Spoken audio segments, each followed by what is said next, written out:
بسم الله الرحمن الرحيم.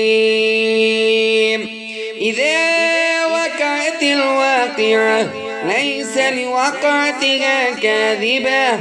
خافضة رافعة. إذا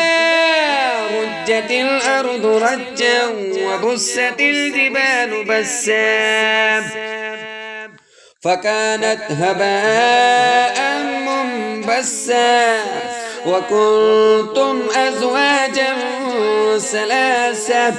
فأصحاب الميمنة ما أصحاب الميمنة وأصحاب المشأمة ما أصحاب المشأمة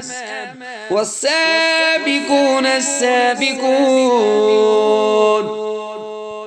أولئك المقربون في جنات النعيم. ثلة من الأولين وقليل من الآخرين على سرر موضونة متكئين عليها متقابلين يطوف عليهم ولدان مخلدون بأكواب وأباريق وكأس من معين لا يصدعون عنها ولا ينزفون وفاكهة مما يتخيرون ولحم طير مما يشتهون وحور عين كأمثال اللؤلؤ المكنون جزاء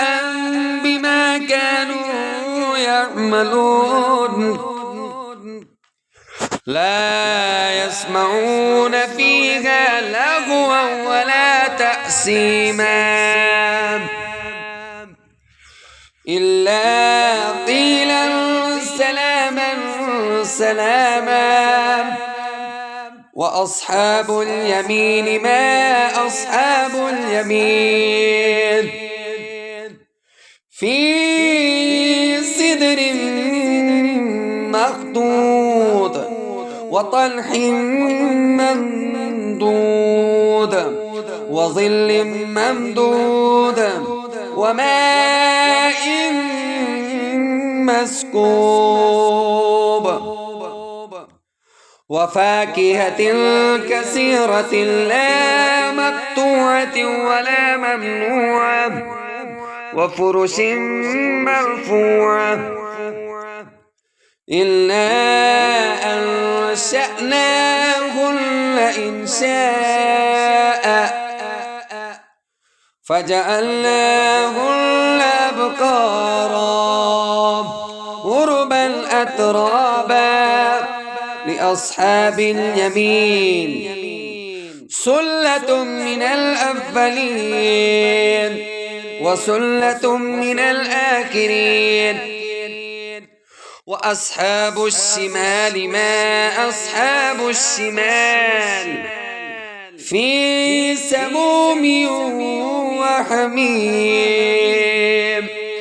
وظل من يحموم لا بارد ولا كريم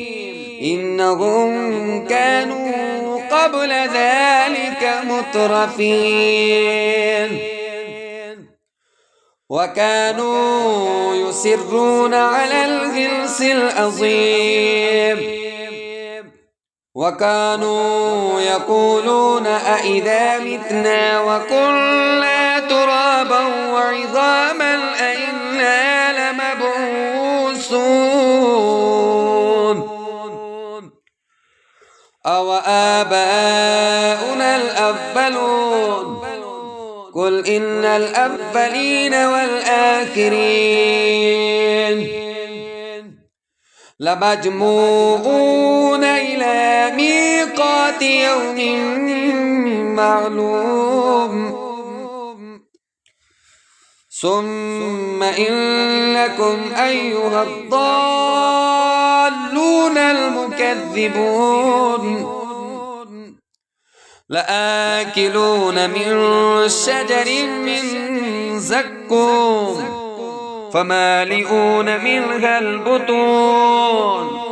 فشاربون عليه من الحميم فشاربون شرب الهيم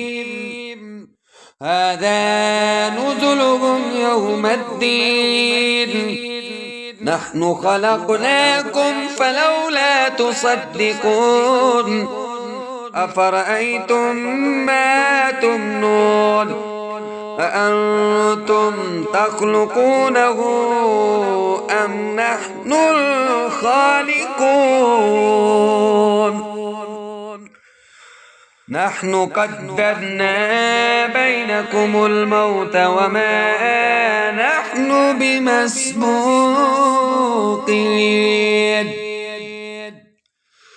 ألا أن نبدل أمثالكم ونرسيكم فيما لا تعلمون ولقد علمتم النشأة الأولى فلولا تذكرون أفرأيتم ما تحرثون أأنتم تزرعونه أم نحن الزارعون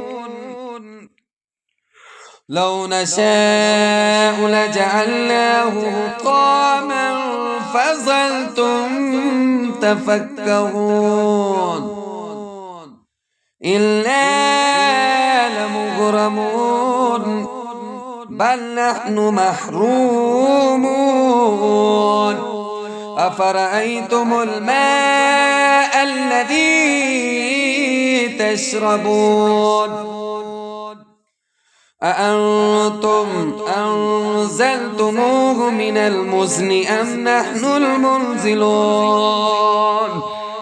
لو نشاء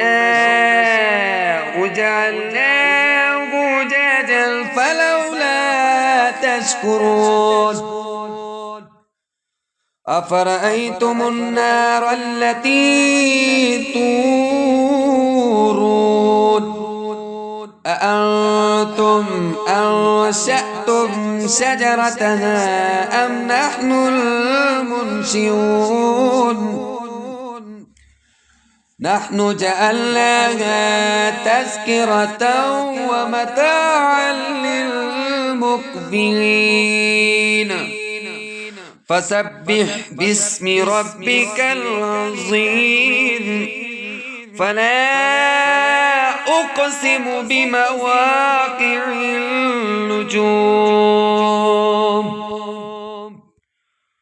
وإنه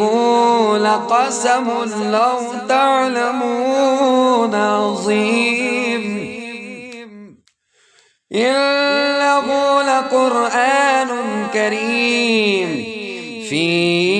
كتاب مكنون لا يمسه إلا المطهرون